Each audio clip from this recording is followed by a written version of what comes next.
Magandang araw mga katiti! Welcome sa Trending Tambayan, kung saan pinag-uusapan natin ang pinakamainit na balita sa politika, showbiz at lahat ng chika na trending ng bayan. At ngayong araw, grabe, di lang baha ang lumubog, pati tiwala ng taong bayan, nalunod din. Usapang Nepo Baby sa flood control budget scandal tayo ngayon. Magandang araw sa inyo! Kung bago ka lang sa ating channel, please like, share, and subscribe para updated ka lagi sa ating pag-uusapan. Imagine this katambayan, noong 2021, ang budget para sa flood control ay nasa 141 billion lang. Fast forward, this 2024 halos 350 billion na. Pero ang tanong, kung ganyan kalaki ang pondo, bakit tuwing umuulan, lubog pa rin tayo sa baha? Para bang magic show, ang pera biglang nawawala pero ang baha natin na dyan. Alam nyo ba, sa Senate hearing na punyag ang dami pa ng kalokohan. May pinag-uusapang may ghost project worth billions sa Bulacan sa Central Luzon. Flood control na hindi naman naipatayo, na nangungupahan ng license para makuha ang kontrata. Shortcut sa papeles pero shortcut din sa kanila. At ito ang matindi. 15 contractors lang ang nakakuha ng halos 100 billion na projects.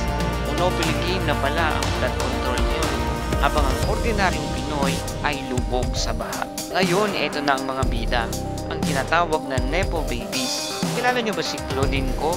Isang influencer na napalok sa post habang ang bayan ay nagsiswimming sa baha.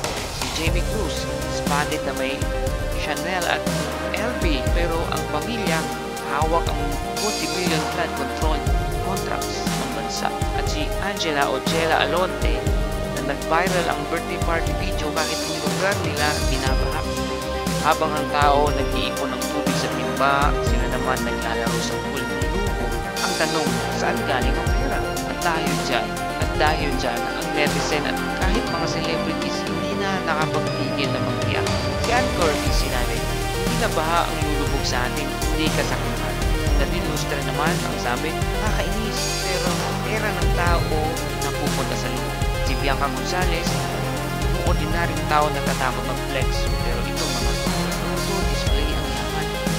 At sabi ni Karen David, sa ibang bansa, nakakulong ang kurap, sa atin, trending pa.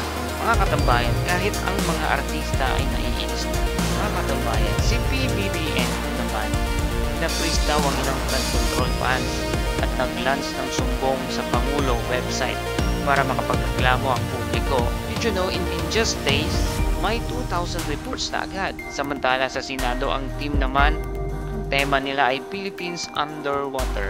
Sabi nila, hindi lang literal na baha ang problema, kundi yung baha ng kasakiman. Mga katambayan, malinaw na hindi sapat na flood control lang ang kailangan i-build. Dapat din may corruption control. Kasi kung hindi, kahit gaano kalaki ang budget, lulubog at lulubog pa rin ang bayan. So, ano sa tingin ninyo? Dapat bang makulong ang mga sangkot o baka naman gaya ng baha, nilipas din at makakalimutan? Comment your thoughts below. At syempre, huwag kalimutang mag-like, share, and subscribe dito sa Trending Tambayan, kung saan ang balita, ginagawang kwentuhan ng bayan. Hanggang sa susunod na tambayan, ingat at sana hindi tayo abutin ng baha ng kasakiman.